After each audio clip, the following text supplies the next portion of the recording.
Okay,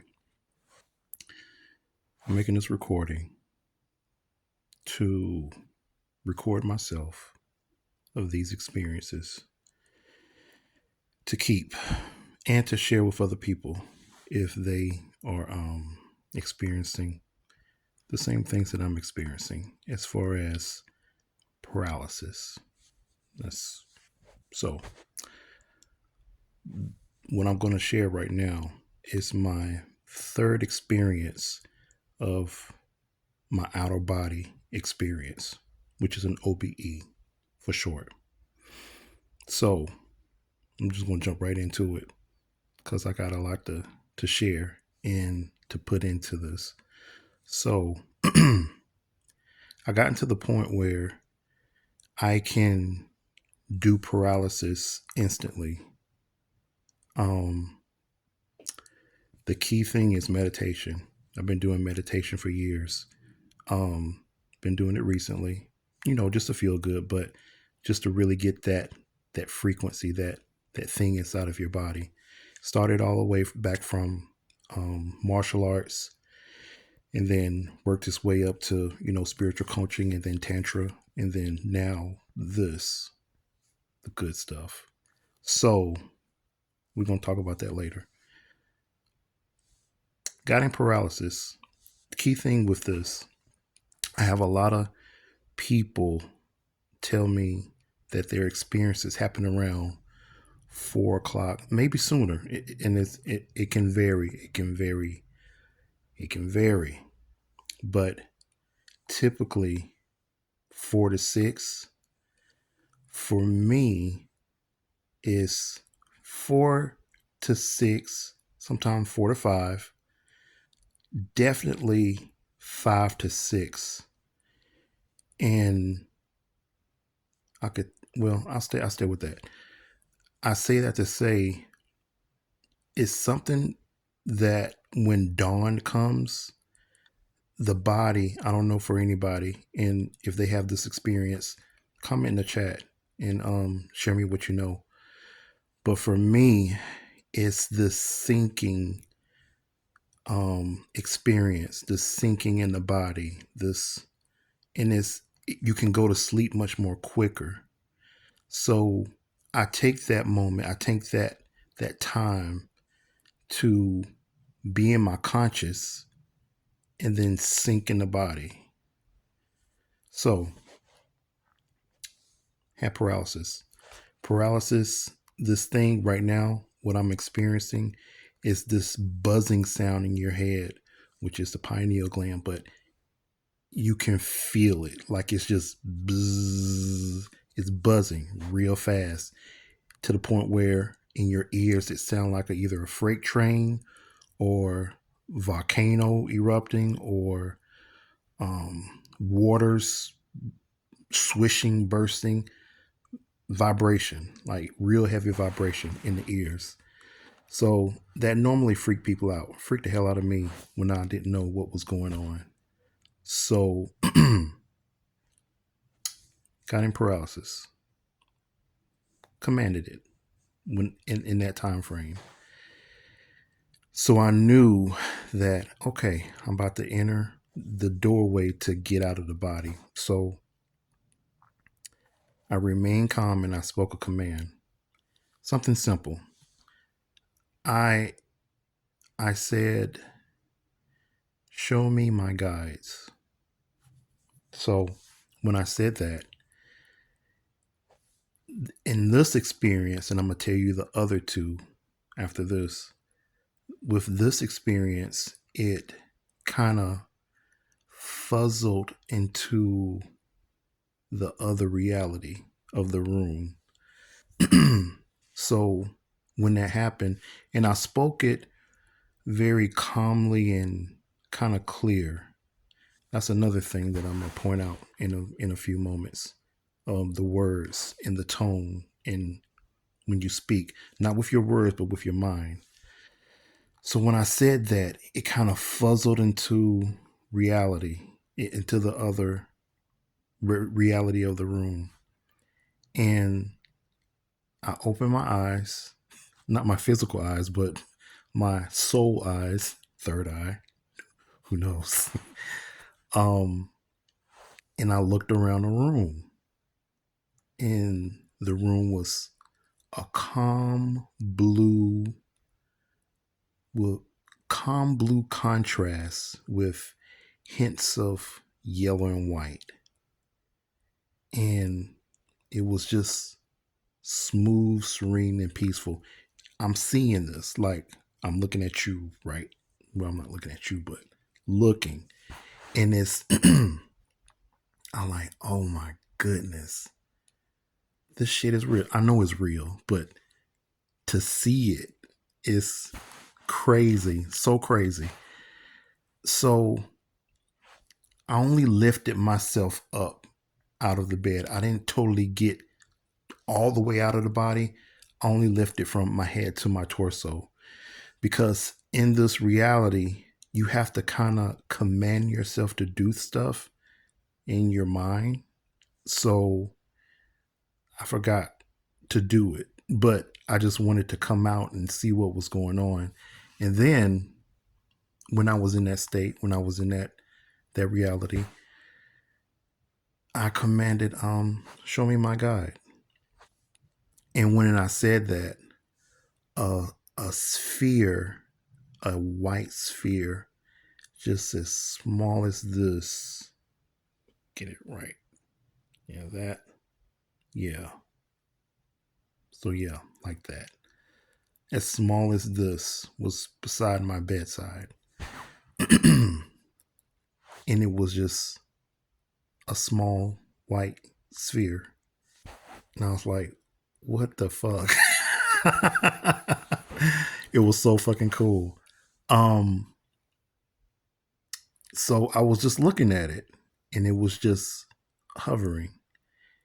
And then I said, what did I say? Um, I just something out of my head. Show me what to do. Just something out of my head. So the white sphere slowly moved to the door and it just stopped. And I was like, what the fuck? That was so fucking cool. So, I mean, after that, I didn't really know what to do because I'm working on my commands, getting in and out of and stuff. So I kind of laid at that and I went to sleep, but I didn't totally wake back up. I went from an OBE, an out of body, automatically to a dream. And in a dream, it was funny. I was still in the room, but there were mannequins in front of the bed. I thought that was not really creepy, but just off. But it's funny how when you have an OBE, it's no different than a dream because you're you're projecting a a a space for you to project, and the level of consciousness that's in that space will determine your sight, your vision, your interactions with that space. So from that point, when I was out of the bed looking around, I was probably at 80% consciousness. And when I went back, I probably dropped down to like 40, 30, around there because, it was a dream. You're not fully conscious, kind of unconscious, going through the motions of what you do. So that was my third time doing out of body OBE. I'm going to run through the first and second one. My very first one was last year of August 2025. Um, with this one, and I spoke about this in my Facebook post. I didn't do a video, so I'm doing a video just to share, and record myself in this experience. So with that one, I I spoke a command out loud, told me to take me to the halls of Amenti, because that was a thing that a lot of people in the OBE community was going to as a target place to experience the OBE. At that state, when I said that, it's like a portal open, a portal, uh, a universe. It's like it was black, it was dark, and then it just woo.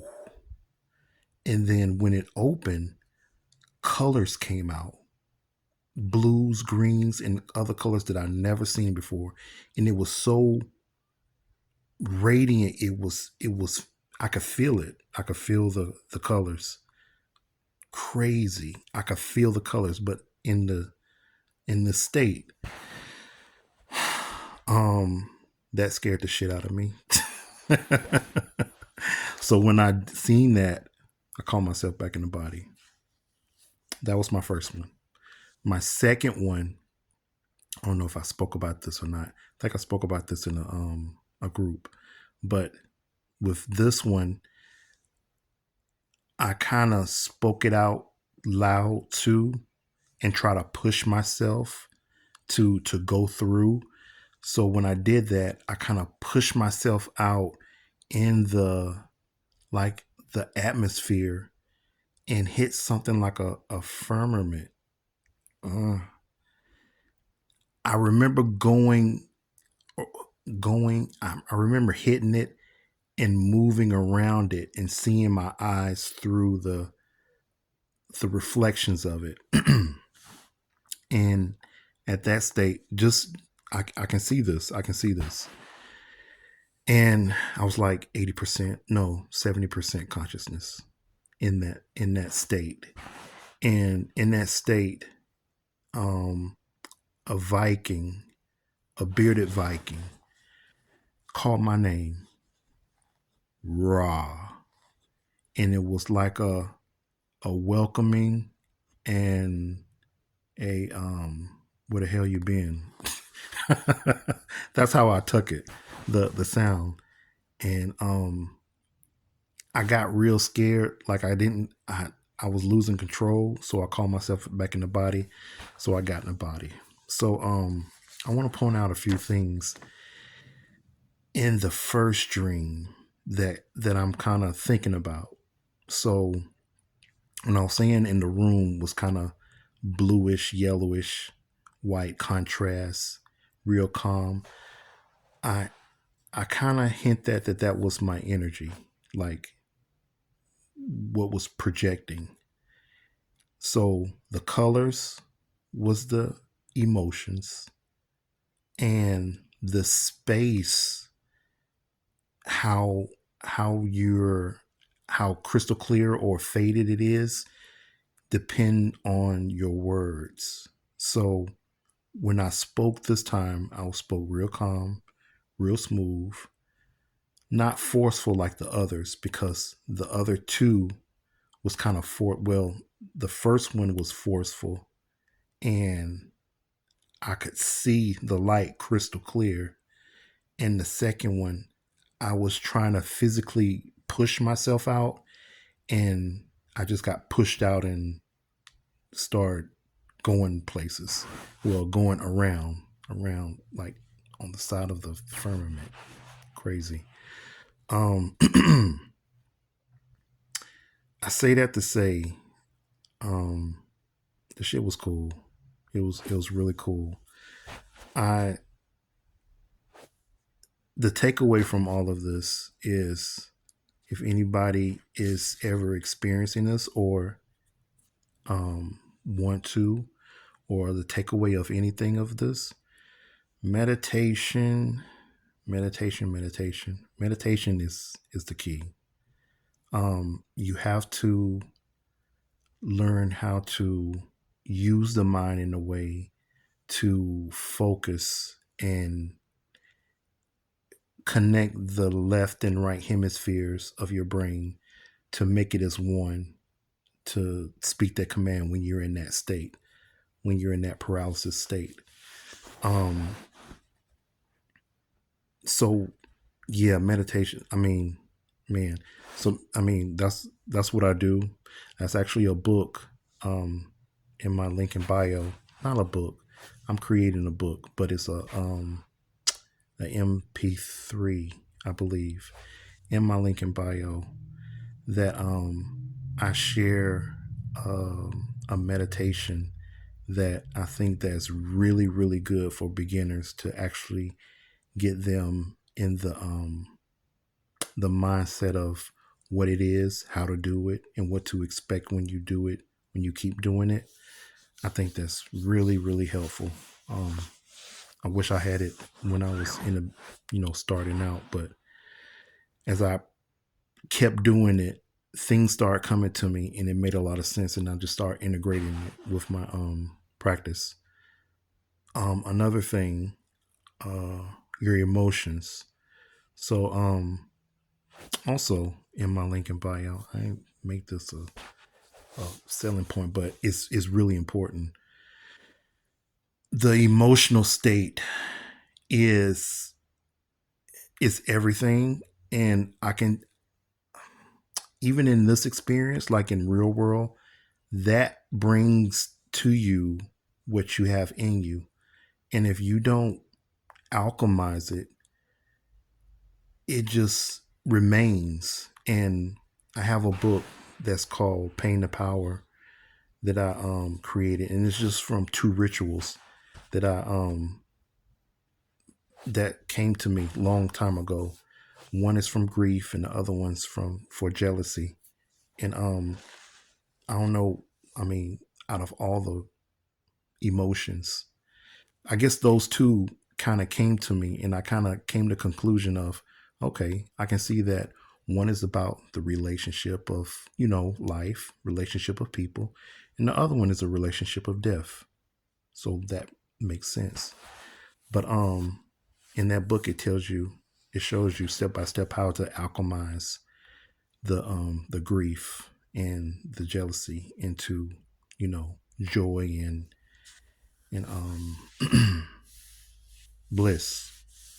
So, and I say that because when people in real life keep thinking why things keep happening to me, it's because those energies in your body, in your mind, in your field that you're projecting, that you're not aware of happening to you, and that's the reason why things are keep happening. And when you're in a paralysis state, you're actually seeing those things, like the shadows by your bedside. That, for me, I thought it was the devil, but now I know that that was a thought projection that I was emitting inside my dimensional space. Very cool shit. So I wanted to share that with you guys. Take a look at those, the meditations on the link in bio. Let me know what you think, and I'll let you know when I have my next one. Peace.